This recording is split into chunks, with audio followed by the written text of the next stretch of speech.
Sometimes the people with the least to give have the biggest hearts. Sometimes a man who's lost everything is exactly what two lost children need most. Earl Williams was homeless, cold, and forgotten by the world when two 7-year-old twins slipped their hands into his on a snowy December night. Their mother had just died, and they had nowhere to go. Earl had nothing, no home, no money, no family who cared. But when those children asked if they could stay with him, something deep inside this broken man said yes. For one night, 3 strangers became a family. What happens when a homeless man becomes the only hope 2 orphaned children have? Before we jump back in, tell us where you're tuning in from. And if this story touches you, make sure you're subscribed, because tomorrow I've saved something extra special for you. The bitter December wind cut through Earl Williams like a knife through old leather, but he barely noticed anymore. At 71, his body had grown accustomed to the harsh realities that came with sleeping under overpasses and warming himself over steam grates. The torn tank top that hung loose on his gaunt frame offered little protection, and his jeans, more holes than fabric now, flapped against his weathered legs as he shuffled down 5th Street. 3 years ago, Earl had been a different man entirely. He'd worn pressed shirts and steel-toed boots, carried a lunch pail, and commanded respect on the factory floor where he'd worked for 4 decades. As a foreman at Meridian Manufacturing, he'd been the guy other workers looked up to, the one who knew how to fix any machine, settle any dispute, and get the job done right. His hands, now cracked and permanently stained with grime, had once been steady and sure, guiding younger men through the intricacies of industrial machinery. But that was before the plant closed, before his savings disappeared into medical bills, when his late wife Sarah fought her losing battle with cancer, before his pride got in the way of accepting help from his son Michael, and their relationship crumbled under the weight of stubborn words that could never be taken back. Now Earl carried everything he owned in a worn canvas messenger bag slung across his shoulder. Inside, a change of socks, a dull razor, a small bar of soap wrapped in newspaper, and tucked deep in the inner pocket, his old leather wallet. The wallet held no money, hadn't for months, but it contained something more precious than cash. A faded photograph of Michael at 8 years old, gap-toothed and grinning, holding up a fish they'd caught together at Miller's Lake. Earl pulled the thin coat he'd found behind a restaurant tighter around his shoulders and approached the intersection of 5th and Broadway. The traffic light cast a red glow across the slush-covered street, and he paused, as he did every evening, to watch the flow of people hurrying past. Commuters heading home to warm houses, families, dinner tables set with more food than he'd see in a week. None of them looked at him. To them he was invisible, just another piece of urban debris. The wind picked up, swirling snow around his ankles, and Earl shifted his weight from one foot to the other. His worn sneakers, held together with duct tape, provided little insulation against the cold seeping up from the concrete. He'd learned to find shelter before the temperature dropped too far below freezing, but tonight felt different somehow. The air carried that particular bite that promised a long, bitter night ahead. As he stood waiting for the light to change, Earl's mind drifted to warmer times. He remembered Sarah's laugh, the way it filled their small kitchen when he'd come home from work with grease under his fingernails and stories about the day's mishaps. He remembered teaching Michael to throw a curveball in their backyard, the boy's serious concentration as he wound up for each pitch. Those memories felt like they belonged to someone else now, a man who'd had purpose, direction, people who needed him. The hospital where it all began was just 6 blocks from where he stood now. Mercy General, where Sarah had spent her final weeks, where the bills had piled up despite the insurance, where he'd held her hand and promised to take better care of himself. It was a promise he'd spectacularly failed to keep. Earl had tried, in those first months after her death, to maintain some semblance of normal life. He'd kept the house clean, paid the bills, even attended the grief support group the hospital chaplain had recommended. But the silence in their small ranch home became unbearable. Every corner held memories, Sarah's reading glasses on the coffee table, her favorite mug still in the kitchen cabinet, her lavender scent still clinging to the pillows. When the factory announced its closure, Earl had felt almost relieved. The severance package wasn't much, but it gave him an excuse to sell the house and start over somewhere new. He told himself he was being practical, downsizing, simplifying his life. The truth was messier. He was running away from everything. That reminded him of what he'd lost.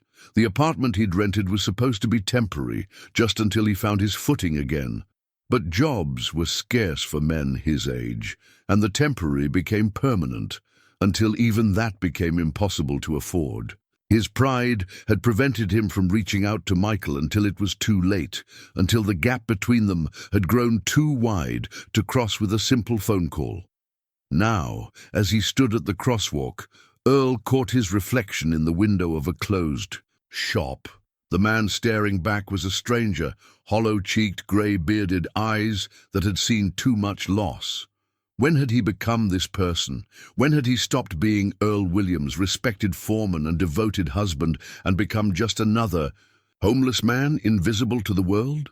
The light changed to green, but Earl didn't move immediately. Something made him pause, a feeling he couldn't quite name. The street was quieter than usual, the normal rush-hour crowd thinned by the approaching storm. Most sensible people were already home, probably watching the weather reports and making sure they had enough groceries to last through the weekend. A city bus rumbled past, its windows glowing with warm light, passengers reading or staring at their phones. Earl watched it disappear around the corner, carrying its cargo of people who had somewhere to be, someone waiting for them. He wondered if any of them had ever stood where he was standing, had ever felt the particular loneliness that came with being completely untethered from the world. But self-pity was a luxury Earl had learned he couldn't afford.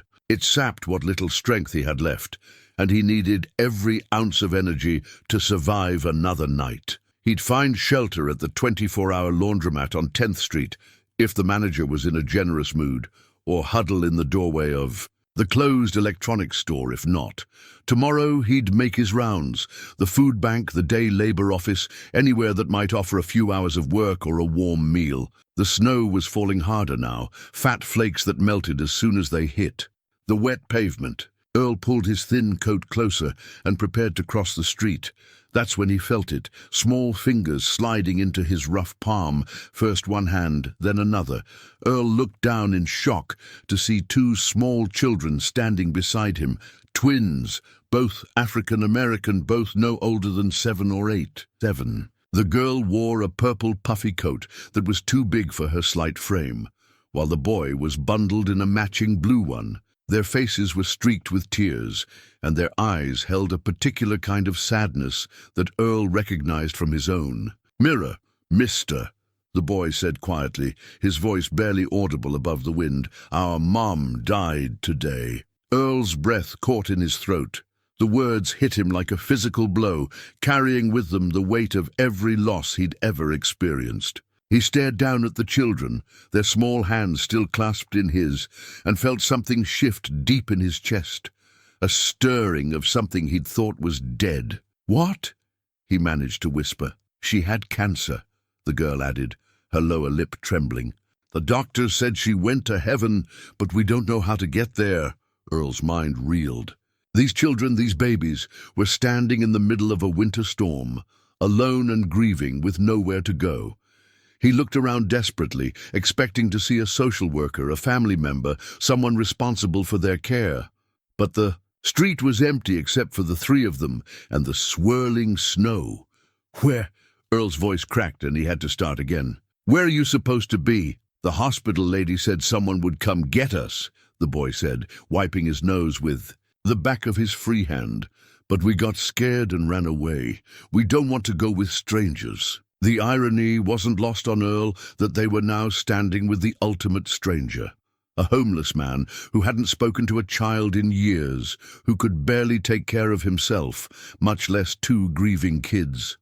But something in their faces, in the way they'd instinctively reached for his hands, told him they didn't see him as a threat. Maybe children could sense things adults had forgotten how to recognize. "What are your names?" Earl asked gently, surprising himself with how naturally the question came. "I'm Marcus," the boy said. "This is my sister Maya. We're 7. 7, Earl repeated, remembering Michael at that age. 7 was still young enough to believe in magic, old enough to understand when the magic ran out. "We don't have anywhere to go," Maya said, her voice so small it almost got lost in the wind. "The hospital lady was mean. She kept asking questions and writing things down, and she said we might have to live with people we don't know." Earl felt his heart breaking for these children, but also felt the familiar panic rising in his chest. He had nothing to offer them, no home, no money, no ability to provide even the most basic care. He lived moment to moment, meal to meal, and barely managed that. How could he possibly help? "Listen," he said, crouching down to their level despite the cold pavement biting through his thin jeans. "You can't just run away from the hospital. There are people there who—" "Please don't make us go back," Marcus interrupted, tears streaming down his face. "Not tonight. We just want to be somewhere quiet and think about Mama." Earl looked into their eyes and saw his own reflection, lost, scared, desperate for someone to care. The reasonable part of his mind screamed that he should march them straight back to Mercy General, find the social worker, explain the situation. These children needed proper care, warm beds, people with resources and training to help them navigate their grief. But another part of him, a part that had been silent for too long, whispered something different. These children had chosen him, had seen something in his weathered face that made them feel safe enough to ask for help. When was the last time anyone had needed him? When was the last time he'd had the chance to be useful, to matter in someone else's life? "Can we stay with you tonight?" Maya asked, her small voice cutting through his internal debate. "Just tonight. Tomorrow we'll figure out what to do." The snow was falling harder now, and Earl could feel the temperature dropping. The children were shivering despite their warm coats, and he realized they'd been standing here for several minutes while he wrestled with a decision that probably had only one right answer. But as he looked at their faces, hopeful, trusting, utterly vulnerable, he found himself nodding before his rational mind could stop him. "Okay," he heard himself say, "just for tonight." The relief that washed over their faces was immediate and profound. Maya threw her arms around his neck, and Marcus grabbed onto his arm, and Earl felt something he hadn't felt in years. Needed. "Where do you live?" Marcus asked, looking around as if expecting to see a house nearby. Earl's stomach dropped. How could he explain that he didn't live anywhere, that his home was whatever doorway or shelter he could find each night? These children had just lost their mother, had run away from the safety of the hospital system, and now they were trusting a man who couldn't even provide them with 4 walls and a roof. "Well," he said slowly, buying time while his mind raced, "I don't exactly have a regular place right now, but I know somewhere we can go where it's warm." It wasn't entirely a lie. The 24-hour laundromat on 10th Street was warm, and if he was lucky, Jerry, the night manager, would be working. Jerry had a soft spot for hard luck stories and had let Earl sleep in one of the plastic chairs a few times when the weather was particularly brutal. "Are you homeless like some of the people we saw at the hospital?" Maya asked, with the direct honesty that only children possessed. Earl hesitated. He'd grown skilled at deflecting such questions, at maintaining whatever dignity he had left by avoiding the label that had come to define him. But looking at these children, who had just entrusted him with their safety, he found he couldn't lie. "Yes," he said quietly, "I am." Marcus and Maya exchanged a look, some silent communication passing between them that Earl couldn't interpret. Then Marcus shrugged, as if homelessness was just another fact to be accepted, like the color of the sky or the cold of winter. "That's okay," he said. "Mama always said home isn't a place anyway. It's people who care about you." The simple wisdom of it hit Earl like a sledgehammer. Here were 2 children who had lost everything, who were facing an uncertain and probably difficult future, and they were comforting him. reminding him that worth wasn't measured by what you owned or where you slept, but by the connections you made with other people. "Your mama sounds like she was a smart lady," Earl said, his voice thick with emotion. "She was the best," Maya said. "Fiercely. She worked 2 jobs and always made sure we had everything we needed. She said, as long as we had each other, we could handle anything." Earl stood up slowly, his knees protesting after crouching in the cold. The wind was picking up, and they needed to find shelter soon. But for the first time in 3 years, he wasn't just thinking about his own survival. He had responsibilities. Now people counting on him, it should have terrified him. Instead, it felt like waking up after a long, dreamless sleep. The 24-hour laundromat on 10th Street glowed like a beacon in the darkness, its fluorescent lights cutting through the swirling snow. Earl had never been so grateful to see those familiar washing machines lined up against the windows, like soldiers standing guard against the night. Marcus carried a small backpack that looked almost as worn as Earl's messenger bag. It was navy, blue, with a cartoon character that had seen better days, and it seemed to contain everything the twins owned now. Earl had noticed how protectively Marcus clutched it, how he'd positioned himself between the bag and the world, as if guarding the last remnants of a life that had ended just hours ago. The warmth hit them as soon as they stepped inside, and Earl watched the children's faces relax for the first time since he'd met them. The laundromat smelled of detergent and fabric softener, honest smells that reminded him of Sarah doing laundry on Sunday afternoons, humming while she folded his work shirts. Jerry Hoffman looked up from behind the change counter, his weathered face creasing into a frown when he saw Earl with the children. Jerry was in his 60s, a retired postal worker who'd taken the night job to supplement his pension. He'd been kind to Earl in the past, but this was different. This was complicated. "Earl," Jerry said slowly, his eyes moving from the twins to Earl and back again. "What's going on here?" "Jerry, this is Marcus and Maya," Earl said, trying to keep his voice steady. "They need somewhere warm to spend the night." Jerry's frown deepened. "Earl, you know I can't. These are kids, man. Where are their parents?" Maya stepped closer to Earl, her small hand finding his again. The gesture wasn't lost on Jerry, who'd worked with the public long enough to read people pretty well. "Their mother passed away today," Earl said quietly. "They just need somewhere safe. Until morning." The laundromat fell silent, except for the gentle hum of a dryer in the corner and the sound of snow tapping against the windows. Jerry studied the 3 of them for a long moment, his expression unreadable. "Oh, hell," Jerry finally muttered, running a hand through his thinning hair. "Okay, but if anyone official comes asking questions, I never saw you. And no sleeping in the chairs. You can stay warm, but you keep moving around, make it look natural." Earl felt relief wash over him like warm water. "Thank you, Jerry. Really." "Don't thank me yet," Jerry said, but his voice was gentler now. "You got any idea what you're doing here, Earl? These kids need more than what you can give them." Earl knew Jerry was right, but he also knew he couldn't abandon Marcus and Maya now. Not when they trusted him with their safety, not when they were looking at him like he might actually be able to help them navigate this impossible situation. "I know," Earl said, "but just for tonight." Jerry shook his head, but returned to his magazine.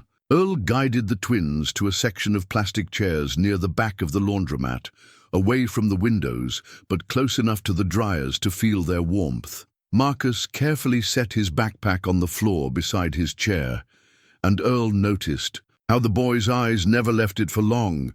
Whatever was inside that bag represented their entire world now. "Are you hungry?" Earl asked, realizing he had no idea when they'd last eaten. Maya nodded shyly. "We had lunch at the hospital, but that was a long time ago." Earl's heart sank. He had maybe $3 in quarters in his pocket, barely enough for a candy bar from the vending machine in the corner. But the children were looking at him expectantly, trusting him to take care of them. "Let me see what I can do," he said, standing up and walking over to Jerry. "Jerry," Earl said quietly, "I hate to ask, but do you have any food back there? Crackers, anything? I've got a couple dollars." "Don't insult me," Jerry interrupted, then softened his tone. "Wait here." Jerry disappeared into a small office behind the counter and returned with a brown paper bag. "My wife packed me dinner, but I already ate. Ham sandwiches, some chips, couple of cookies. Nothing fancy, but it's food." Earl's throat tightened with gratitude.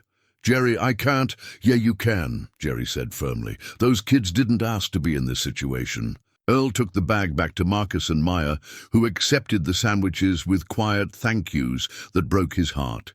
They ate with the careful politeness of children who'd been taught good manners, even as Earl could see how hungry they were. While they ate, Earl found himself studying their faces, looking for clues about who they were, where they'd come from. Marcus was clearly the more reserved of the two, his dark eyes serious beyond his years. He ate methodically, making sure his sister got her fair share before taking another bite himself. Maya was more expressive, her emotions playing across, her face like clouds across the sky. When she smiled at the taste of Jerry's wife's homemade cookies, Earl caught a glimpse of the happy child she must have been just this morning, before her world collapsed. "Tell me about your mother," Earl said gently as they finished eating. Maya's face lit up immediately. "Mama was a nurse at the children's hospital downtown. She worked really hard, but she always had time for us. She helped us with our homework every night, and on weekends we'd go to the park or the library. She was going to school too," Marcus added quietly, "to become a nurse practitioner. She said education was the most important thing, that nobody could ever take it away from you." Earl felt a deep ache in his chest. This woman, their mother, had been everything he should have been for Michael. Dedicated, present, focused on giving her children the tools they'd need to succeed.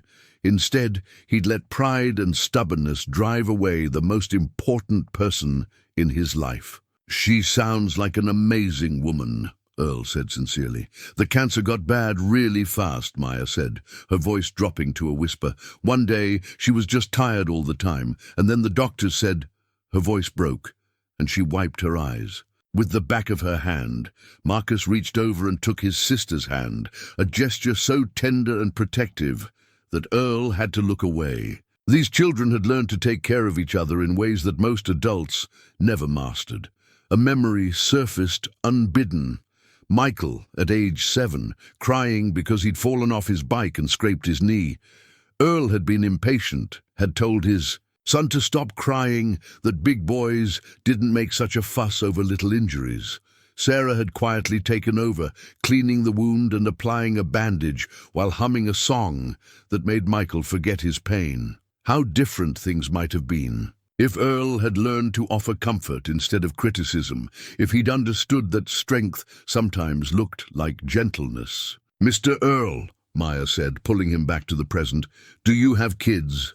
The question hit him like a punch to the gut. "I have a son," he said carefully.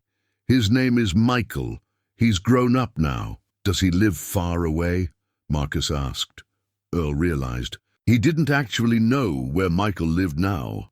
Their last conversation had been over 2 years ago, a bitter argument about Earl's refusal to accept help after Sarah's death. Michael had wanted his father to move in with him and his wife, had offered to help with the medical bills, had pleaded with Earl to let him be there for him. Earl had been too proud, too wounded, too afraid of being seen as a burden.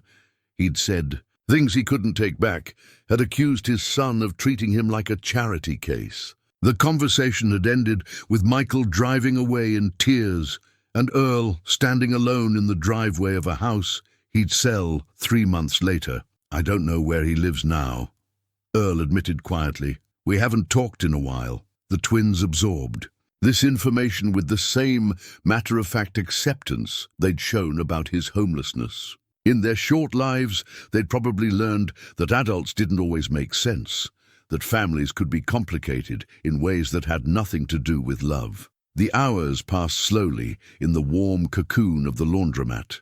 Jerry had dimmed some of the lights around 9 o'clock, creating pockets of shadow that made the space feel more intimate, less institutional.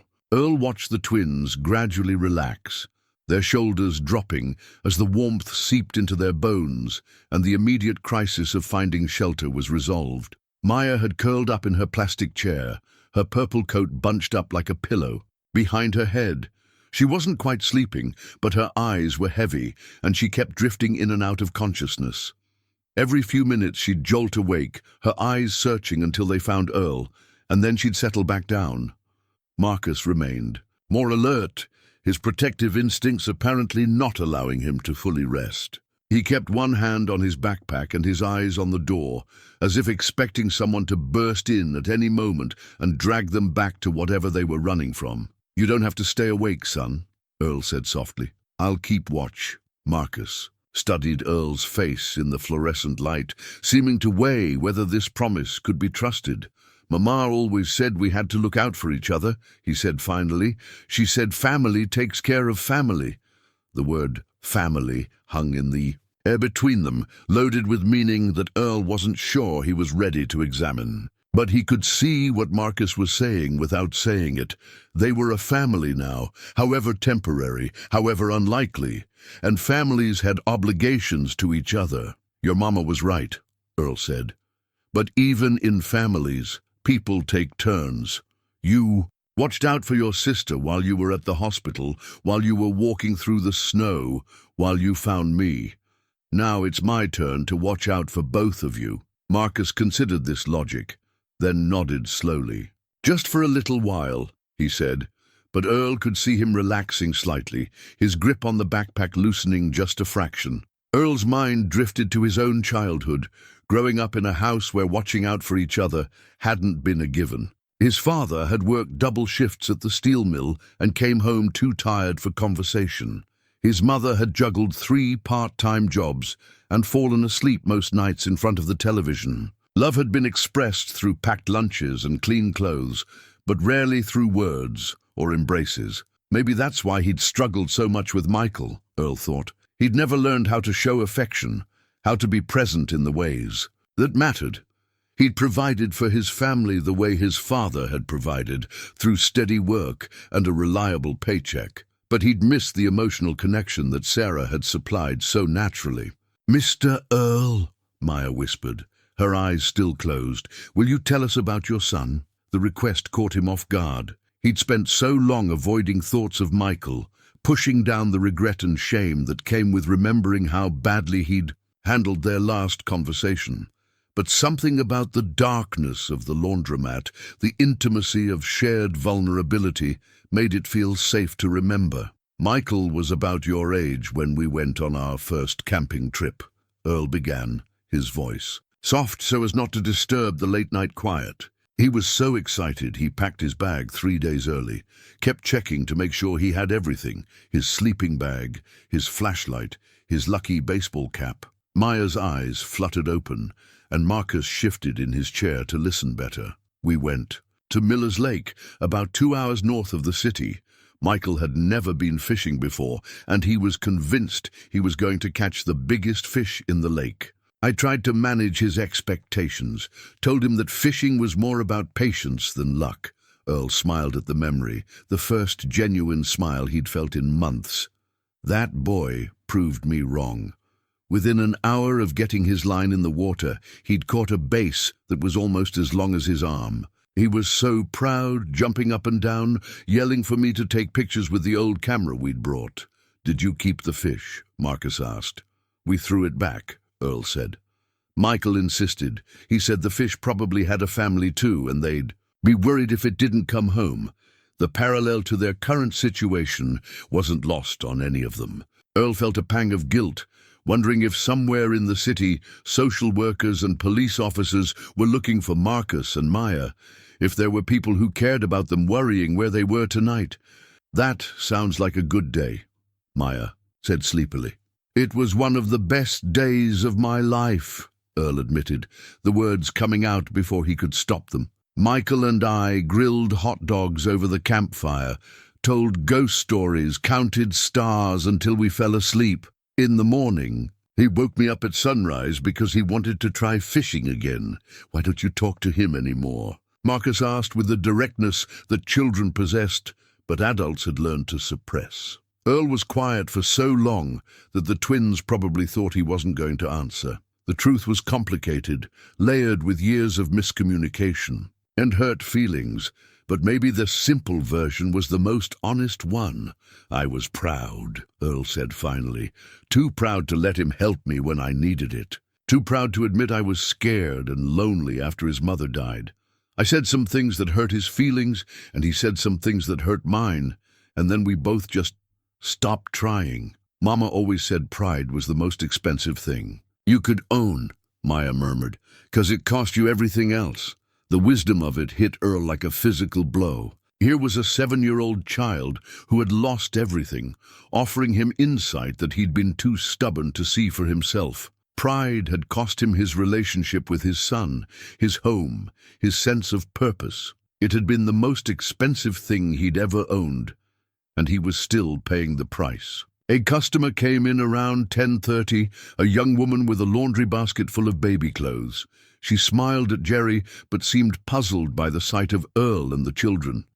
Earl tensed, worried she might ask questions or, worse, recognize the twins from some missing persons report that might already be circulating, but she simply fed quarters into one of the washing machines and settled into a chair near the front of the store with a paperback novel. Jerry caught Earl's eye and gave him a subtle nod.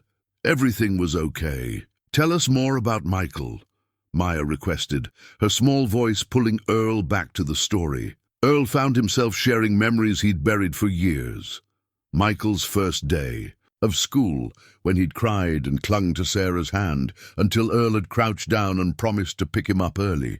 Michael's little league games, where Earl had cheered too loudly and embarrassed his son in the way that parents do. Michael's high school graduation, when Earl had been so proud he'd cried during the ceremony, much to his son's mortification and secret delight.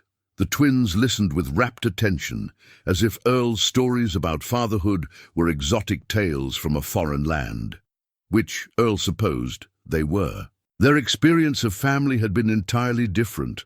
A single mother working multiple jobs, extended family that was either absent or unable to help, a life of making do with less, but somehow finding more in the spaces between. As midnight approached, both children finally succumbed to exhaustion. Maya curled up in her chair like a kitten, her breathing deep and even. Marcus fought sleep until the very end, but eventually his eyes closed and his head drooped forward. Earl remained awake, keeping his promise to watch over them. In the quiet hours after midnight, with only the sound of Jerry turning the pages of his magazine and the occasional hum of laundry equipment, Earl found himself thinking about the strange turns life could take. This morning, he'd been a man without purpose, shuffling through another day of mere survival. Tonight, he was responsible for 2 precious lives, 2 children who had somehow seen something in him worth trusting. The weight of that responsibility should have terrified him. Instead, it felt like the first meaningful thing that had happened.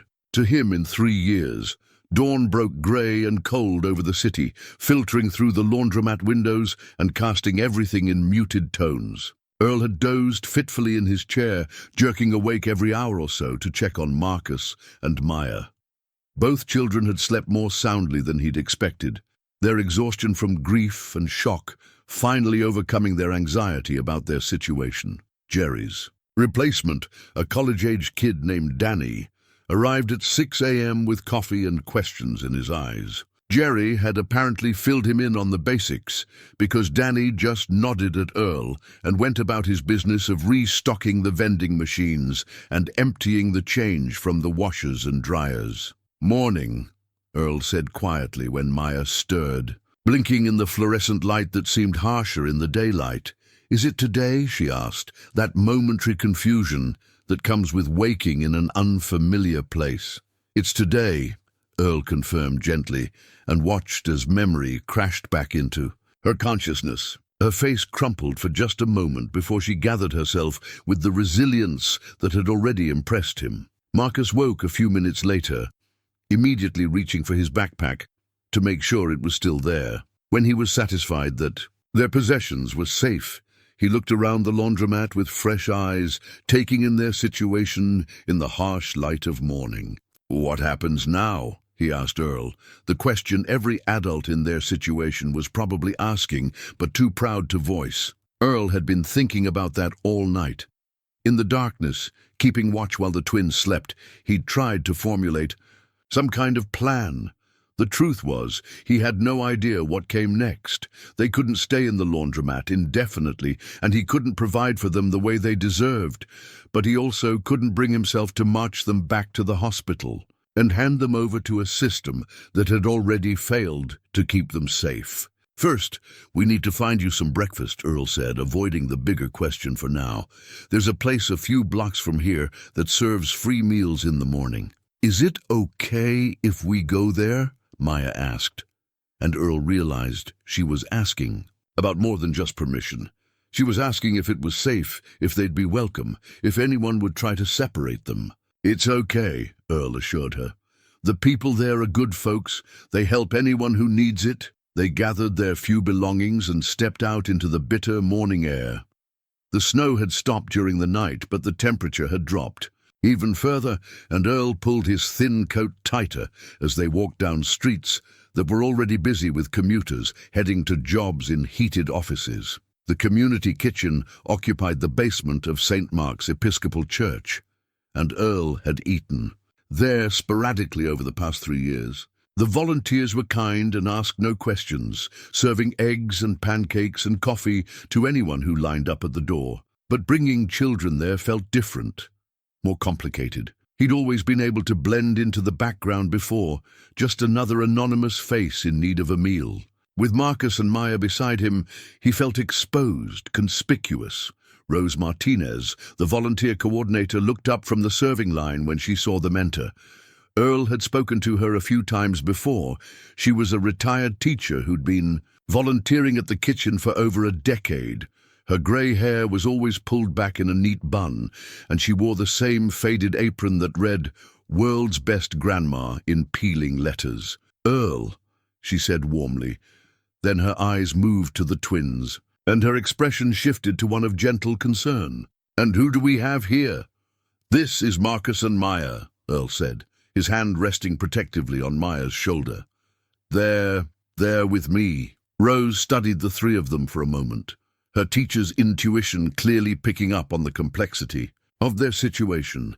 But instead of asking the questions Earl was dreading, she simply smiled at the children. "Well, Marcus and Maya, welcome to our kitchen. We've got fresh pancakes this morning, and I think there might be some orange juice left." The twins accepted their plates with quiet thank yous, and Earl guided them to a table in the back corner where they could eat without drawing too much attention. The basement was warm and filled with the comforting smells of breakfast and coffee, and Earl watched some of the tension leave the children's faces as they ate. "This is good," Marcus said quietly, cutting his pancakes into precise squares before eating them systematically. Maya nodded agreement, though Earl noticed she kept glancing around the room, taking in the other people eating breakfast. There were the regulars Earl recognized.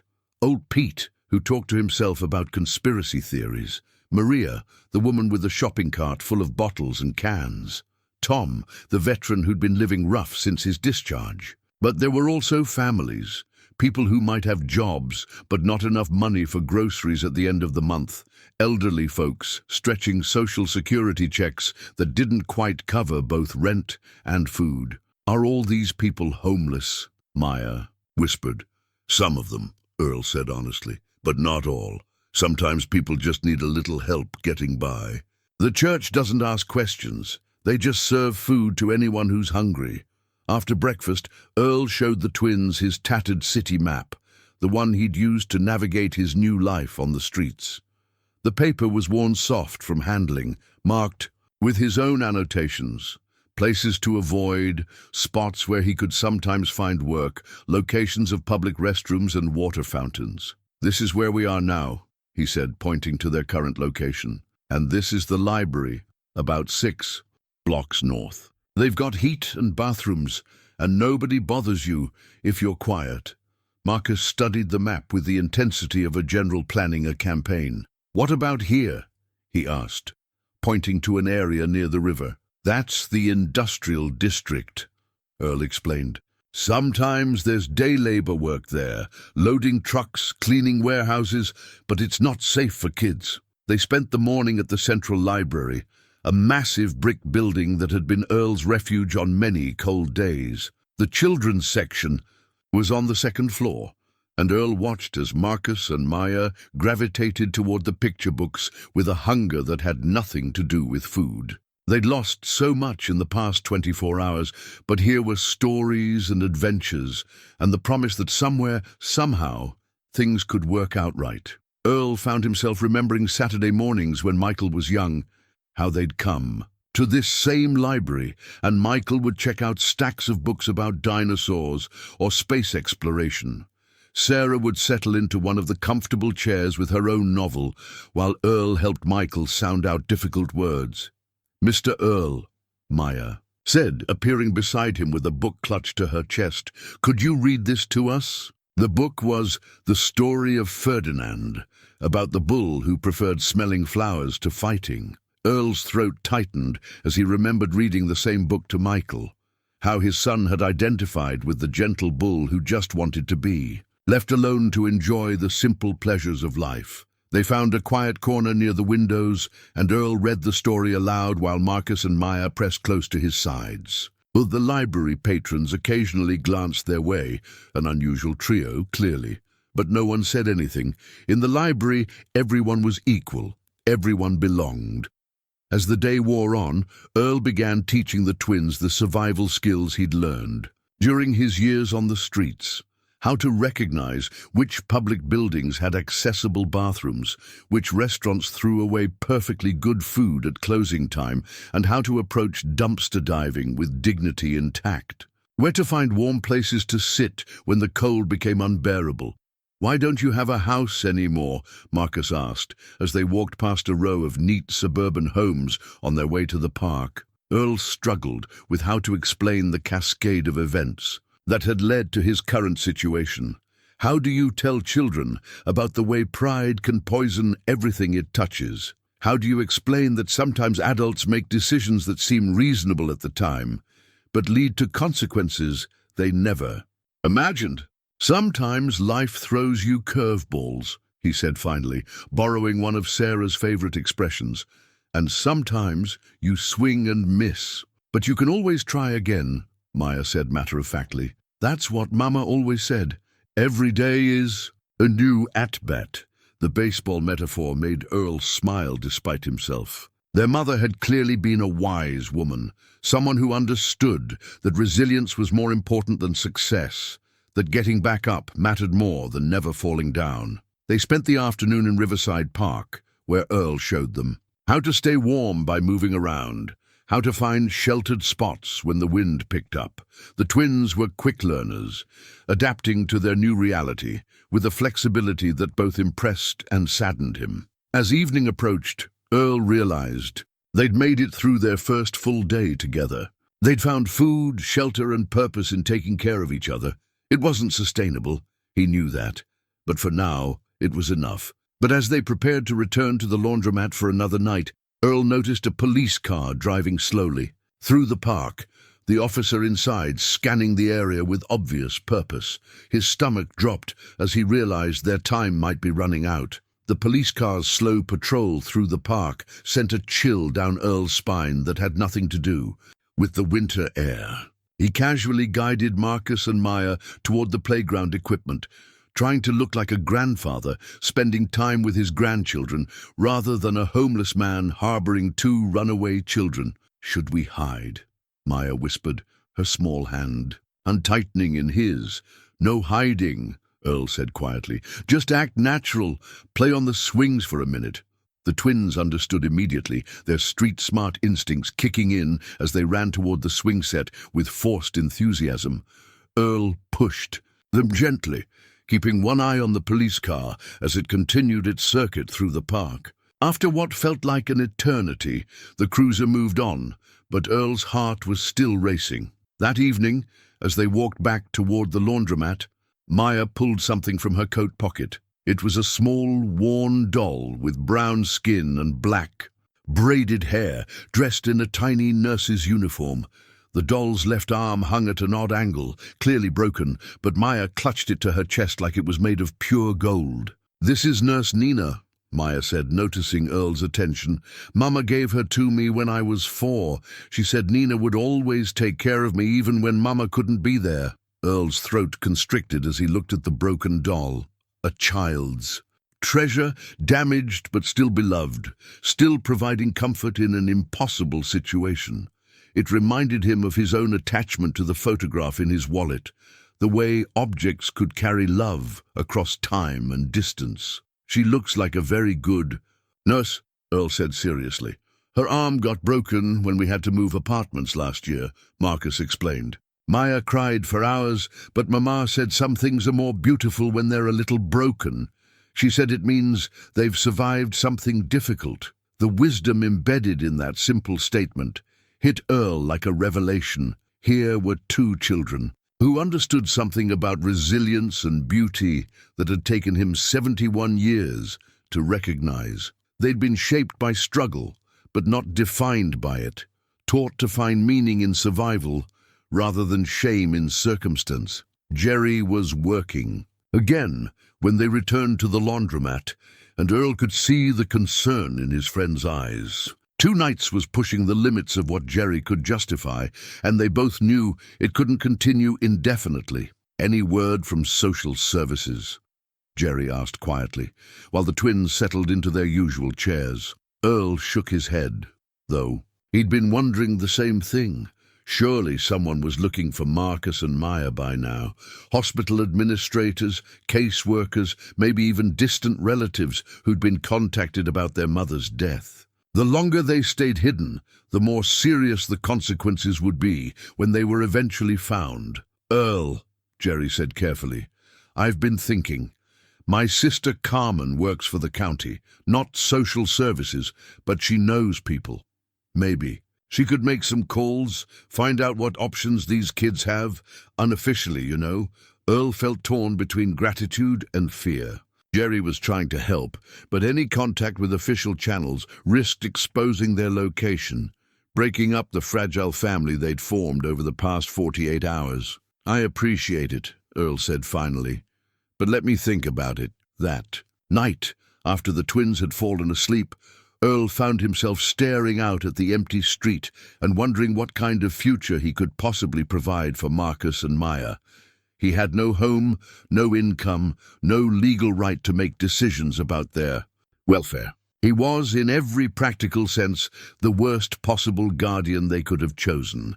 But they had chosen him. For reasons he couldn't fully understand, these children had looked at him and seen something worth trusting. They'd seen past the torn clothes and weathered face to something deeper. Maybe the father he'd once been, or the man he could still become. The next morning brought a complication Earl hadn't anticipated. As they were leaving the community kitchen after breakfast, Rose Martinez caught his arm. "Earl," she said quietly, "could I speak with you for a moment?" His stomach dropped, but he nodded, asking the twins to wait by the door. Rose led him to a quiet corner of the church basement. "Those children," she said without preamble, "they're not your grandchildren, are they?" Earl's first instinct was to lie, to maintain the fiction that might keep them together a little longer. But looking into Rose's kind, knowing eyes, the eyes of someone who'd spent decades working with children and families in crisis, he found he couldn't do it. "No," he admitted quietly, "they're not." "Are they in danger with you?" Rose asked directly. "No," Earl said firmly. "Never. I would never hurt them." Rose studied his face for a long moment. "I believe you," she said finally. "But Earl, whatever situation brought them to you, they need more than you can give them right now. They need stability, medical care, proper schooling." "I know," Earl said, the words tasting like ashes in his mouth. "But they trust me. They ran away from the hospital because they were scared, and somehow they ended up with me. I can't just abandon them." "No one's asking you to abandon them," Rose said gently. But there might be ways to help them that don't require you to disappear from their lives entirely. She handed him a business card. This is my daughter, Lisa. She's a family advocate, works with kids in the system to make sure they get placed with people who truly care about them. If you call her, if you explain the situation honestly, she might be able to help all three of you. Earl stared at the card, his mind racing. Part of him wanted to crumple it up and throw it away, to pretend that they could continue as they were, indefinitely. But another part, the part that remembered what it felt like to be a responsible adult, a provider and protector, knew that Rose was right. Think about it, Rose said kindly. Those children chose you for a reason. Maybe it's not about keeping them away from the system forever. Maybe it's about making sure they end up with someone who will love them the way you already do.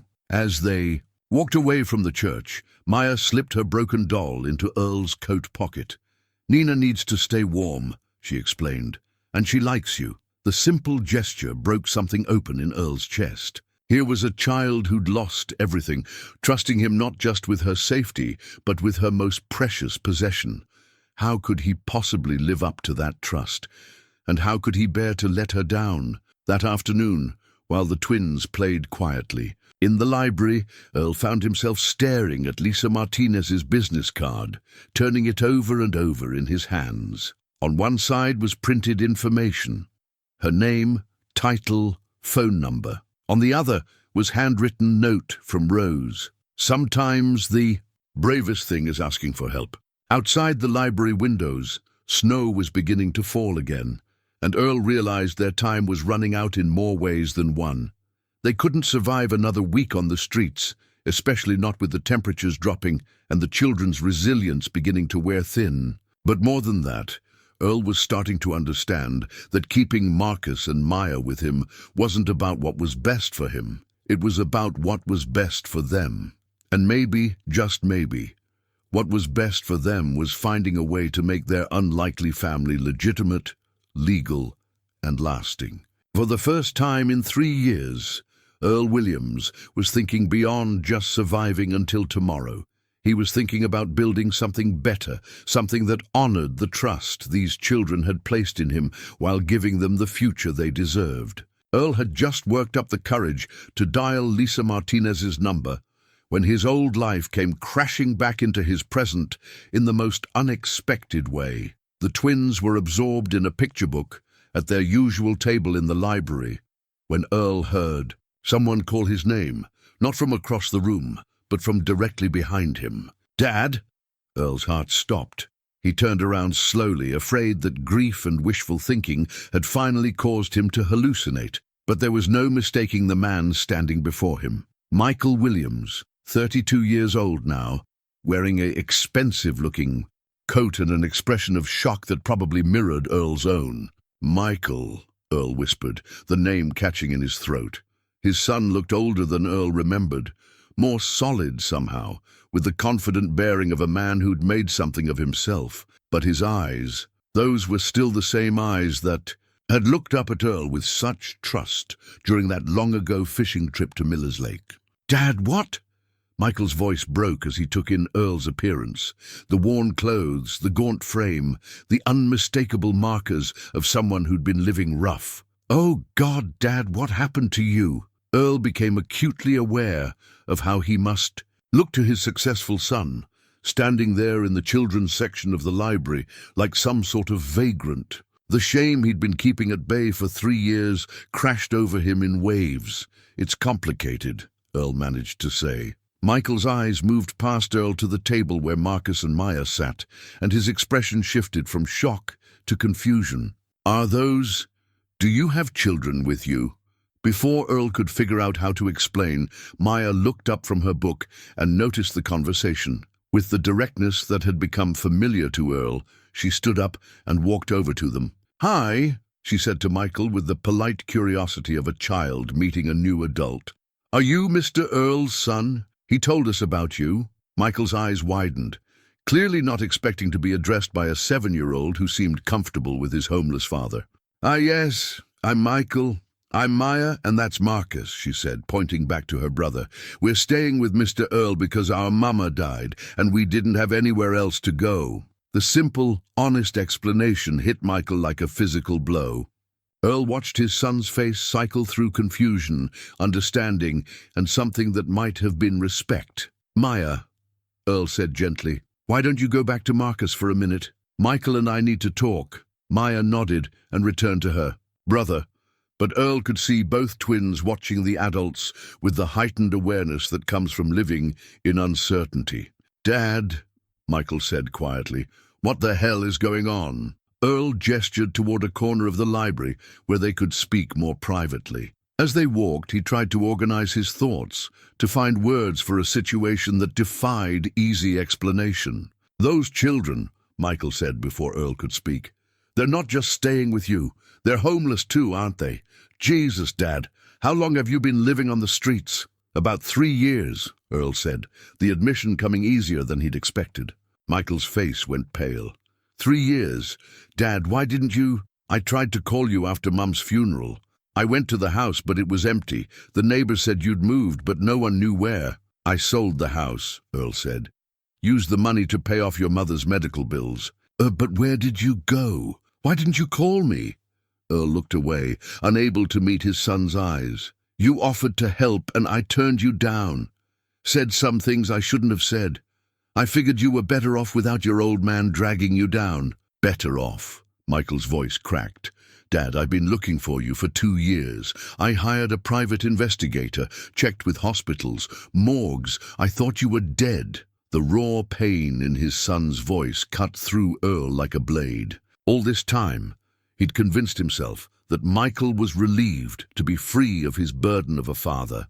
The possibility that his son had been searching for him, worried about him, had never seriously occurred to him. "I had a business card from social services in my pocket when I found you," Michael said quietly. "I was coming here to search through old newspapers, public records, anything that might give me a clue about where you'd gone." Earl's hand moved instinctively to his coat pocket, where Maya's broken doll still rested next to the business card Rose had given him. The irony was almost too much to bear.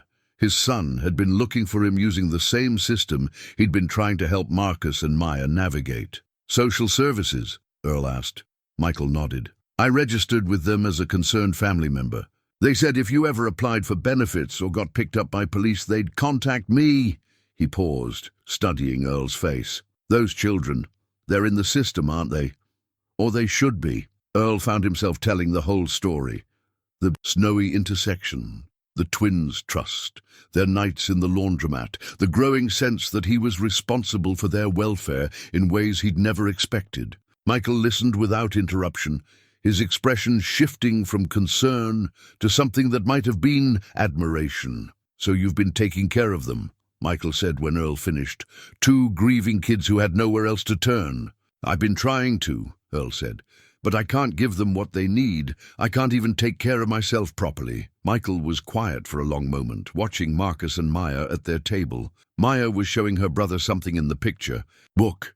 And Marcus was smiling, the first genuine smile Earl had seen from the boy since they'd met. "Dad," Michael said finally, "what if you didn't have to choose between taking care of them and taking care of yourself? What if there was a way to do both?" Earl looked at his son, afraid to hope that this conversation was leading where he thought it might be leading. "I have a house," Michael continued, "a big house that Rachel and I bought before we realized kids might not be in our future. 4 bedrooms, a yard, good schools in the neighborhood." "Michael, I can't." "Not just for you," Michael interrupted. "For all 3 of you. Dad, those kids chose you. In their worst moment, when they had no one else to turn to, they chose you. That means something." Earl felt tears he'd been holding back for 3 years finally spilling over. "I don't know how to be a father anymore," he whispered. "I failed you so badly." Michael reached out and put his hand on Earl's shoulder, the first physical contact they'd had in over 2 years. "You didn't fail me, Dad. You taught me that family means showing up when people need you most. And right now, those kids need you.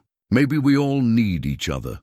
Across the library, Maya waved at them, her broken doll now sitting on the table beside her book. She'd trusted Earl with her most precious possession, just like Marcus and Maya had trusted him with their safety.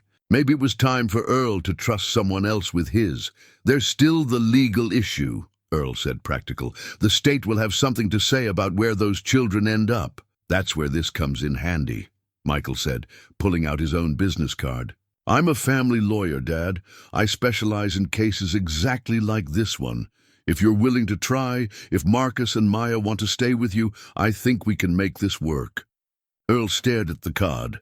Michael Williams, attorney at law, family court specialist. His son had become everything Earl had hoped for and more. And somehow, impossibly, he was offering to use those skills to help heal the family that Earl's pride had nearly destroyed. Why? Earl asked. After everything I said, everything I put you through, why would you want to help? Michael smiled, and Earl caught a glimpse of the 8-year-old boy who'd caught his first fish at Miller's Lake. Because you taught me that. A family takes care of family, Dad. It just took me a while to figure out how to show it. The next 72 hours passed in a blur of phone calls, paperwork, and preparations that Earl could never have imagined just a week earlier. Michael's house became the headquarters for what he jokingly called Operation Family, though Earl could see the serious determination beneath his son's humor. Rachel, Michael's wife, had welcomed the news with a warmth that reminded Earl of Sarah. She was a pediatric nurse at Children's Hospital, and when she met Marcus and Maya, her professional assessment was swift and thorough, without ever making the children feel like specimens under examination. They're resilient, she told Earl and Michael privately after spending an afternoon with the twins. Grieving, obviously, and they've been through trauma, but they have good coping mechanisms. Their mother did an excellent job preparing them to face difficult situations. The twins had adapted to Michael and Rachel's house with the same flexibility they'd shown on the streets, though Earl could see Maya checking the exits in every room and Marcus keeping his backpack within arm's reach at all times. They were still ready to run if necessary, still protecting themselves against the possibility of another loss. Michael worked methodically through the legal requirements, consulting with colleagues who specialized in emergency custody cases and making calls to social services that Earl couldn't bring himself to make. The system, it turned out, had been looking for Marcus and Maya for 5 days now. Their disappearance from the hospital had triggered a citywide search, with their photos circulated to shelters, schools, and police departments. The good news, Michael explained over dinner on their second night in his house, is that they don't have any extended family who've claimed them. Their mother was an only child, and their father isn't listed on the birth certificates. That simplifies things legally. What's the bad news? Earl asked, though he was afraid he already knew. The bad news is that the state wants them in foster care immediately. They've been missing for almost a week, and there's going to be questions about why they weren't returned to the hospital the moment you found them. Earl felt his stomach drop. So they'll take them away? Not necessarily, Michael said carefully. Dad, what I'm about to suggest is going to sound crazy, but hear me out. Earl waited, watching as his son organized his thoughts the way he probably did before presenting arguments in court. We're going to request emergency custody for you, Michael said. Not temporary foster placement, actual legal guardianship with the intention of adoption. Earl nearly choked on his coffee. Michael, I'm homeless. I'm 71 years old with no income and no permanent address. No judge is going to— You're not homeless anymore, Rachel interrupted gently. You're living here, with us. And age isn't necessarily a barrier to adoption if you can demonstrate stability and the ability to provide care. Michael pulled out a thick folder of documents. I've been doing research. There's precedent for kinship placement with non-relatives. In cases where children have formed strong attachments, the courts prefer to avoid disrupting bonds that provide stability and emotional support. But I'm not their relative, Earl protested. No, but you're the person they turn to in their greatest moment of need, Michael said. That creates what family court calls a psychological parent relationship. And Marcus and Maya will have a voice in these proceedings. If they say they want to stay with you, that carries significant weight. Over the following days, Earl found himself thrust into a world he'd never navigated before. Social workers, court dates, home studies, and background checks. Michael guided him through each step, coaching him on what to say and how to present their case. The hardest part was the interrogation, because that's what it felt like, by Linda Harrison, the social worker assigned to Marcus and Maya's case. She was a thin woman in her 40s, with tired eyes, and the efficient manner of someone who'd seen too many difficult situations to maintain much optimism. "Mr. Williams," she said, reviewing her notes in Michael's living room while the twins played in the backyard. "You understand that removing children from the hospital without authorization is considered kidnapping under state law?" Earl's heart hammered against his ribs, but Michael had prepared him for this question. "I understand that's how it might look from the outside," he said carefully. "But those children came to me. They were scared and grieving, and I couldn't bring myself to force them back to a place where they felt unsafe." "They felt unsafe at the hospital?" Ms. Harrison asked, her pen poised over her notepad. "They felt abandoned," Earl clarified. "Their mother had just died, and they were being processed through a system that treated them like paperwork instead of children. When they asked me for help, I couldn't say no." Ms. Harrison made notes, her expression unreadable. "And in the past week, you've provided them with food, shelter, and supervision?" "Yes, ma'am." Despite being homeless yourself, Earl felt heat rise in his cheeks, but he forced himself to meet her eyes. "I may not have had a permanent address, but I never let those children go hungry or unsafe. We found warm places to sleep. We made sure they were fed, and I was with them every moment." "Mr. Williams," Ms. Harrison said, setting down her pen, "I'm not questioning your intentions, but these children need stability, medical care, proper schooling. Can you provide those things?" "With help from my son and daughter-in-law, yes," Earl said firmly. "I can provide those things."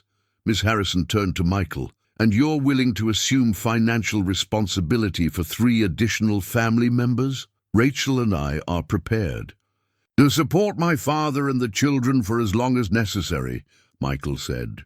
"We've already enrolled Marcus and Maya in the local elementary school, and Dad has an appointment with a doctor next week for a full physical. The children will need counseling," Ms. Harrison noted. "Grief therapy, trauma counseling.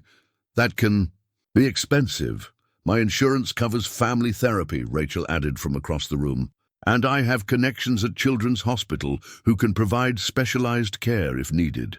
Earl watched this bureaucratic dance with growing amazement. His son and daughter-in-law were dismantling every objection with the thoroughness of people who'd thought through every possible obstacle. They weren't just offering to help. They were offering to restructure their entire lives around the fragile family Earl had stumbled into. After Ms. Harrison left, Earl found himself alone in the kitchen with Michael, struggling to process everything that was happening. "Why are you doing this?" Earl asked. "Rachel, the house, the legal work. You're risking everything for 2 kids you barely know, and a father who treated you terribly." Michael was quiet for a moment, looking out the window where Marcus was teaching Maya to throw a football in the backyard. "Do you remember what you told me about that fishing trip to Miller's Lake? About how I wanted to throw the fish back because it had a family that would worry about it?" Earl nodded. "You taught me that," Michael said. "The idea that every living thing deserves to have someone who worries about them, someone who cares whether they make it home safely. Marcus and Maya have you now. You're their family, and that makes them mine too." That evening, as Earl helped the twins with homework at the kitchen table, homework from a real school where they were now enrolled as real students, Maya looked up from her reading worksheet. "Mr. Earl," she said, "are we going to get to stay together? Really?" Earl looked at this child who'd trusted him with her broken doll and her deepest fears, and he realized that the question she was really asking was whether the adults in her life would keep their promises this time. "We're going to try everything we can to make that happen," he said honestly. "But Maya, no matter what happens in court, you and Marcus will always be family to me. That doesn't change." Maya smiled and went back to her reading. But Earl noticed. She reached into her pocket to touch her broken doll, Nurse Nina, who would always take care of her, even when her mama couldn't be there. Tomorrow they would go to court.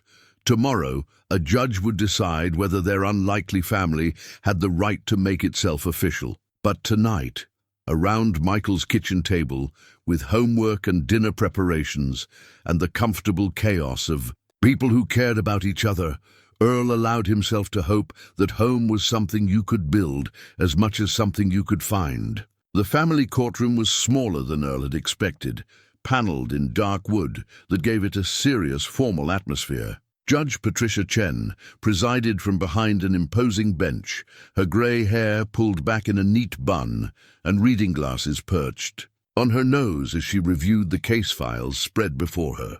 Earl sat at the petitioner's table beside Michael, his hands folded in his lap to keep them from shaking. He'd borrowed one of Michael's suits for the occasion. It was too big in some places and too tight in others, but it was clean and respectable, and Earl was grateful for the armor of proper clothing. Across the aisle, Ms. Harrison sat with the state's attorney, a sharp-faced woman named Jennifer Walsh, who'd made it clear in pre-trial discussions that she considered Earl's request for custody both irregular and inadvisable. Behind her sat representatives from 2 different foster care agencies, their briefcases full of files on approved families who were, in their view, far better equipped to raise Marcus and Maya. The twins themselves sat in the front row with Rachel, dressed in their best clothes, outfits Rachel had bought for them just for this court appearance. Marcus wore a button-down shirt and khakis, his hair freshly cut and his backpack nowhere to be seen for the first time since Earl had met him. Maya had on a blue dress with white tights, and Earl noticed she was holding something in her lap, not her broken doll, which would have been inappropriate for court, but a small photo that Earl recognized as one of her and Marcus with their mother. "All rise for the Honorable Judge Chen," the bailiff announced, and Earl stood on legs that felt like water. Judge Chen took her seat and surveyed the courtroom over her reading glasses. "This is a petition for emergency custody and intent to adopt, filed on behalf of Earl Williams regarding minor children, Marcus and Maya Thompson. Councillor Williams, you may present your opening statement." Michael stood, and Earl felt a surge of pride watching his son in his professional element. Michael had the bearing of someone who belonged in this courtroom, who understood its rhythms and protocols in ways that Earl never could. "Your Honor," Michael began, his voice clear and confident, "this case is about a bond that was formed in the most extraordinary circumstances. When Marcus and Maya Thompson lost their mother and found themselves alone in the world, they made a choice that speaks to their remarkable instincts about who they could trust. They chose my father, Earl Williams, a man who had every reason to walk away, but instead opened his heart and his life to children who desperately needed someone to care." Judge Chen made notes, her expression neutral. "Councillor Williams, your father was homeless at the time he encountered these children. How does the court reconcile his inability to care for himself with his petition to care for 2 minor children?" Earl's stomach clenched, but Michael had prepared him for this question. "Your Honor, my father's homelessness was the result of circumstances. Medical, debt following my mother's death, factory closure, and yes, pride that prevented him from accepting help when it was offered. But in the week he spent caring for Marcus and Maya on the streets, he demonstrated resourcefulness, protectiveness, and devotion that many housed parents never show. He kept them fed, warm, and safe while navigating resources that most people don't even know exist." Ms. Walsh stood up. "Objection, Your Honor. Councillor Williams is romanticizing what amounts to child endangerment. Mr. Earl Williams removed these children from a hospital without authorization and exposed them to the dangers of street life." "Sustained," Judge Chen said. "Counselor Williams, please stick to facts rather than characterizations." Michael nodded. "Your Honor, the facts are these. Marcus and Maya Thompson approached my father voluntarily. They asked for his help. In the week that followed, both children were fed regularly, had access to warm shelter, received medical attention when Maya developed a cough, and were kept safe from harm. My father brought them to libraries for educational activities and made sure they understood their situation, age appropriately." "And where was Mr. Earl Williams planning to house these children permanently?" Judge Chen asked. "That's where my wife and I come in, Your Honor," Michael said. "We have a 4-bedroom home with excellent schools in the district. Rachel is a pediatric nurse with experience in childhood trauma. We're prepared to provide financial, emotional, and logistical support to ensure Marcus and Maya receive everything they need while maintaining their relationship with my father." Judge Chen turned to Ms. Walsh. "Does the state wish to present its position?" Ms. Walsh stood, her briefcase clicking open with efficient precision. "Your Honor, the state's position is straightforward. While we don't question Mr. Earl Williams's good intentions, intention is not sufficient qualification for child custody. These children need stability, professional therapeutic support, and placement with families who have been vetted and trained in child welfare." She pulled out a thick folder. "The state has identified 3 approved foster families, all with experience in placement of grieving children, all with resources immediately available. The Hendersons have successfully fostered 12 children over 8 years. The Morales family specializes in sibling groups and has extensive training in childhood trauma. The Johnsons—" "Your Honor," Michael interrupted, "may I ask whether any of these families were chosen by Marcus and Maya themselves?" Ms. Walsh's jaw tightened. "Children of this age are not considered competent to make decisions about their own placement. But they were competent enough to survive a week on the streets and choose the one adult who kept them safe." Michael countered. Judge Chen held up her hand. "That's enough. Ms. Walsh, please continue." "Your Honor, the state's concern is that this arrangement, while well-meaning, sets a precedent that any adult can claim custody of missing children simply by providing temporary care. These children have been through tremendous trauma and need professional intervention, not emotional attachment to someone who cannot provide long-term stability." Earl watched the legal arguments ping-pong back and forth, feeling increasingly disconnected from the process. These lawyers were discussing Marcus and Maya as if they were abstractions, case studies in a textbook, rather than real children with real feelings and real preferences. Judge Chen consulted her notes. "I'd like to hear from the children themselves. Marcus, Maya, would you approach the bench, please?" Earl's heart hammered as he watched the twins walk forward, Maya still clutching the photograph of her mother. They looked so small standing before the massive bench, but they held themselves with dignity that reminded Earl of their mother's strength. "Marcus," Judge Chen said gently, her voice much warmer when addressing the children, "you've been staying with Mr. Earl and his family for the past week. Can you tell me how you feel about that?" Marcus looked back at Earl, then returned his attention to the judge. "Mr. Earl takes care of us," he said quietly but clearly. "When we were scared and didn't know where to go, he said we could stay with him. He made sure we had food and warm places to sleep, and he never made us feel like we were trouble. And, Maya," the judge continued, "how do you feel about staying with Mr. Earl?" Maya held up the photograph she'd been carrying. "This is me and Marcus with Mama," she said. "Before she died, she told us that family isn't always blood. Sometimes it's people who choose to love you even when they don't have to." Earl felt tears starting in his eyes as Maya continued. "Mr. Earl chose us when we didn't have anybody else.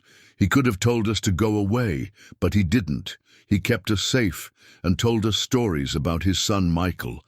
And now Michael and Rachel are keeping us safe too. They're our family now because they chose us and we chose them." The courtroom was completely silent. Even Ms. Walsh had stopped taking notes, her attention fixed on the small girl whose wisdom seemed to dwarf that of every adult in the room. Judge Chen removed her reading glasses and leaned forward, her attention entirely focused on Maya's earnest face. "That's a very wise thing to say, Maya. Now I need to ask you both a difficult question. If I told you that there were other families with big houses and lots of resources who wanted to take care of you, how would you feel about that?" Marcus and Maya exchanged one of their silent communications, that twin telepathy that Earl had observed so many times over the past week. Then Marcus stepped slightly forward, assuming his role as the protector. "Judge," he said, his 7-year-old voice steady and sure, "those people might be nice, but they don't know us. They don't know that Maya has nightmares sometimes and needs someone to sit with her until she falls back asleep. They don't know that I like to read the same book over and over until I understand every word. They don't know that our mama used to sing to us when we were scared." Maya nodded vigorously. "Mr. Earl knows those things now," she added. "He learned about us because he cared enough to pay attention, and Michael tells stories just like Mama used to, and Rachel knows how to braid my hair the right way." Judge Chen made careful notes, her expression thoughtful. "Marcus, Maya, you may return to your seats. I'd like to hear from Mr. Earl Williams now." Earl's legs felt unsteady as he approached the witness stand. The bailiff administered the oath, and Earl found himself swearing to tell the truth while looking directly at the 2 children who had changed his life in ways he was still trying to understand. "Mr. Williams," Judge Chen began, "you're 71 years old, recently homeless, with no income and no experience raising children who've experienced trauma. Why should this court grant you custody of Marcus and Maya?" Earl had rehearsed this moment with Michael, had practiced answers to exactly this question. But sitting in the witness chair, looking out at the twins who were watching him with absolute trust, he found himself abandoning the script. "Your Honor," he said quietly, "I can't promise I'll be perfect. I can't promise I'll never make mistakes or that I'll always know the right thing to do. What I can promise is that I'll never stop trying to be worthy of the trust those children placed in me when they took my hand on that snowy night." He paused, gathering his thoughts. "I spent 3 years on the streets thinking I was nobody, that my life didn't matter to anyone. Marcus and Maya showed me I was wrong. They needed someone who would see them as individuals, not as problems to be solved or cases to be managed. They needed someone who would love them for exactly who they are, not who they might become with. The right intervention." Judge Chen was writing steadily. "Mr. Williams, what makes you believe you can provide for these children's needs?" Earl looked at Michael, who nodded encouragingly. "I can't do it alone, Your Honor, but my son Michael and his wife Rachel, they're offering to help. Not because they have to, but because they understand that family means showing up when people need you most. These children will have everything they need: a stable home, good schools, medical care, and people who love them unconditionally." Ms. Walsh stood up. "Your Honor, may I cross-examine?" Judge Chen nodded, and Earl braced himself for the attack he knew was coming. "Mr. Williams," Ms. Walsh began, "you admit you were homeless when you encountered these children. You admit you took them from the hospital without authorization.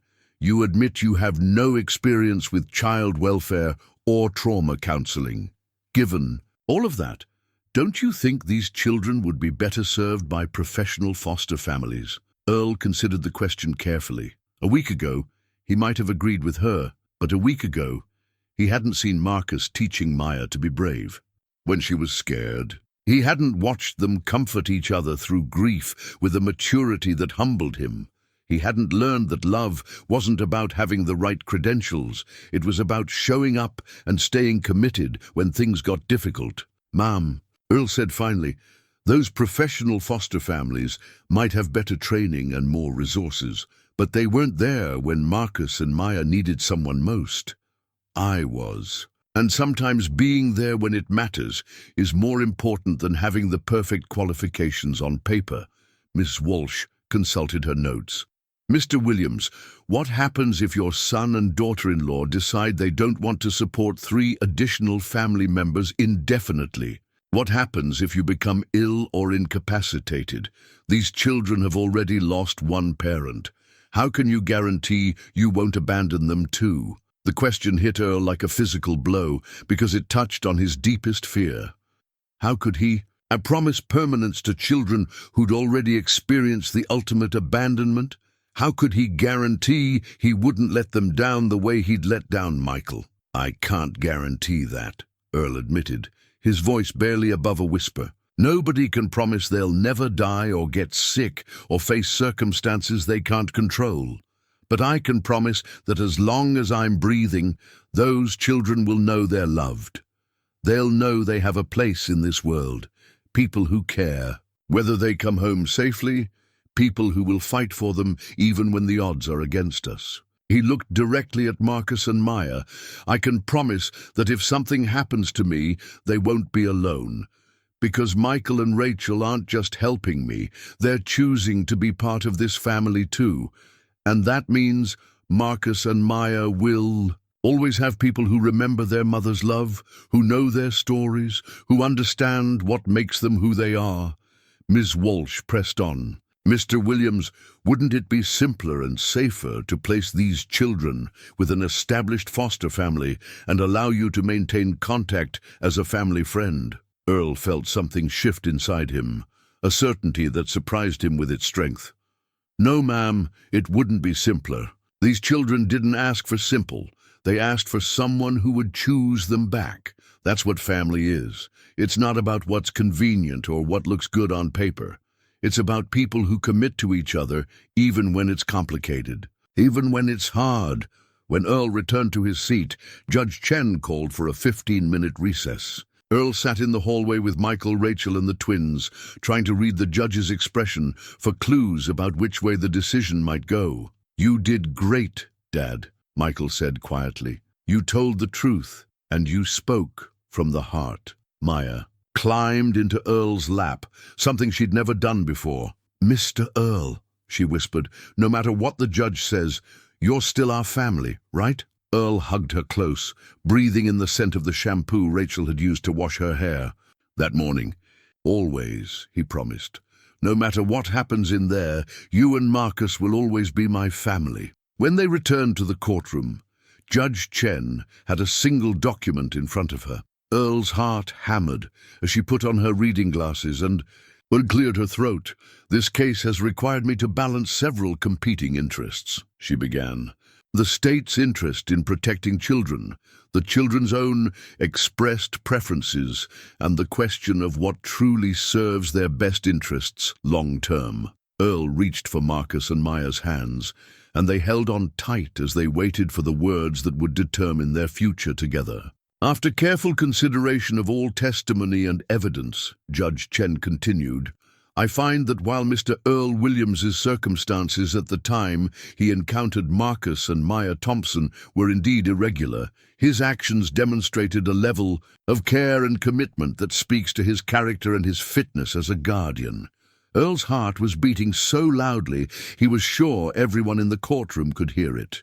"Furthermore," the judge said, "the children's own testimony regarding their wishes and their attachment to Mr. Williams carries significant weight in this determination. Marcus and Maya have clearly formed a strong psychological bond with Mr. Williams, and separating them at this time would likely cause additional trauma." Ms. Walsh shifted in her seat but remained silent. "However," Judge Chen continued, and Earl felt his stomach drop, "I cannot ignore the practical realities of this situation.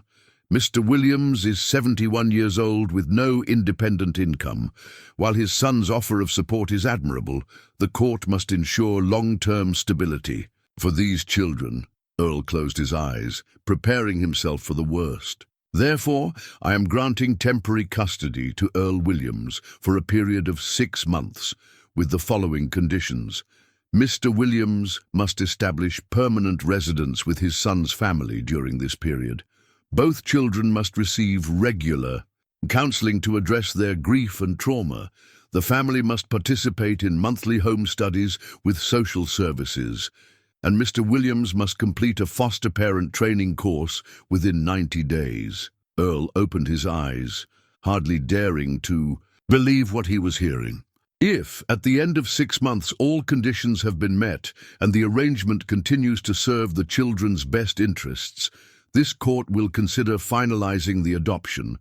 Court is adjourned. The gavel came down with a sharp crack, and suddenly Marcus and Maya were in Earl's arms, both children crying and laughing at the same time. Michael was pumping his hand, and Rachel was wiping tears from her eyes, and Earl felt like his heart might explode from the sheer overwhelming joy of it all.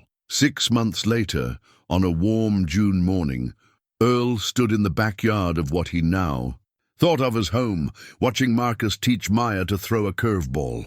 The boy had Earl's old baseball glove, the one Michael had found in a box of childhood memories and given to his new brother. Maya was determined to master the pitch, even though her small hands could barely grip the ball properly. "Like this, Maya," Marcus said patiently, demonstrating the wrist motion. "Remember what Grandpa Earl taught us. It's all in the follow-through." Grandpa Earl. The title still made Earl's chest tight with emotion every time he heard it. The children had started using it a few weeks after the adoption was finalized, as naturally as if they'd been calling him that their whole lives. The adoption ceremony had been small and perfect, just the 4 of them in Judge Chen's chambers, with Rachel taking pictures and everyone crying happy tears. Earl had worn the same borrowed suit, but this time it felt like armor of triumph rather than desperate respectability. The house had changed over the months, gradually filling with the comfortable chaos of a real family. Marcus's science fair. Projects occupied the kitchen table more often than not. Maya's art covered the refrigerator and most of one hallway wall. Earl's reading glasses lived on the coffee table next to Rachel's medical journals and Michael's legal briefs. They'd established routines: Saturday morning pancakes that Earl made from Sarah's old recipe, Sunday visits to the library, where Maya still insisted on sitting in Earl's lap for story time, evening homework sessions, where Marcus helped Earl with his foster parent coursework, and Earl helped both children with math problems that seemed impossibly complicated compared to what he remembered from his own school days. The grief counseling had helped all of them, even Earl. Dr. Patricia Reeves, a gentle woman who specialized in family therapy, had guided them through the process of honoring their losses while building their new relationships. Earl had learned to talk about Sarah without feeling guilty for moving forward with his life. The twins had learned healthy ways to remember their mother while accepting love from their chosen family. I mean Grandpa Earl," Maya called from across the yard. "Come show us that story about the fish again." Earl smiled, recognizing the game they'd developed over the months. Maya wanted him to tell the story of his fishing trip with Michael, but she wanted him to act it out, complete with casting motions and dramatic reenactments of the moment when 7-year-old Michael had caught his first base. As Earl walked across the grass toward his grandchildren, he caught sight of his reflection in the kitchen window. The man looking back at him was still weathered, still marked by the years of struggle and loss. But his eyes were clear now, purposeful. His shoulders were straight. He looked like a man who mattered, who was needed, who had found his way home. Michael appeared in the doorway, watching the scene with the satisfied expression of someone who'd helped engineer a small miracle. "Dad," he called, "dinner's ready in 10 minutes. Rachel made that mac and cheese Maya likes." "The kind with the breadcrumb topping?" Maya asked, abandoning her baseball practice to run toward the house. "The very kind," Michael confirmed, scooping her up for a hug as she passed. Earl gathered up the baseball equipment, taking his time in the evening light. In a few minutes, they'd all crowd around the kitchen table for dinner. The same table, where he'd once sat alone, wondering what came next in a life that seemed to have lost all direction. Now that table was the center of their world, the place where homework got done, and plans got made, and love got expressed through shared meals and easy conversation. As he walked toward the house, Earl could hear Maya chattering to Rachel about her day at school, Marcus telling Michael about the book he was reading, the comfortable domestic symphony of a family at the end of another ordinary, extraordinary day. Tonight, after dinner and homework and baths, Earl would tuck both children into beds in rooms that truly belonged to them now. He'd read them a story, probably the story of Ferdinand again, which remained Maya's favorite, and kiss their foreheads and promise to see them in the morning. Tomorrow would bring new challenges, new joys, new opportunities to prove himself, worthy of the trust that had been placed in him on a snowy December night that now seemed both a lifetime ago and as recent as yesterday. There would be more school events to attend, more scraped knees to comfort, more bedtime stories to tell. There would be graduations and first dates and driving lessons and college applications. There would be arguments and reconciliations and all the messy, beautiful complexity that came with raising children who would grow into adults with their own dreams and disappointments. Earl Williams was 72 years old now. A man who'd learned that it was never too late to become who you were meant to be. He'd learned that family wasn't something you were born into.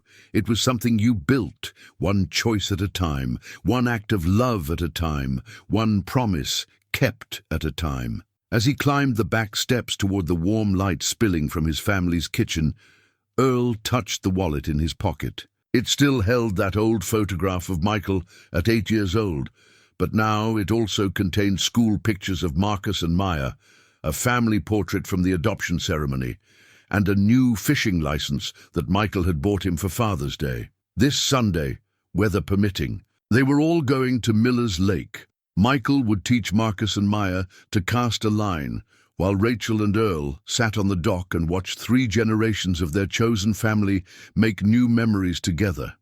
And if they were very lucky, maybe one of the children would catch their first fish, a base they'd probably insist on throwing back, because, as Maya would undoubtedly say, it had a family that would worry if it didn't come home.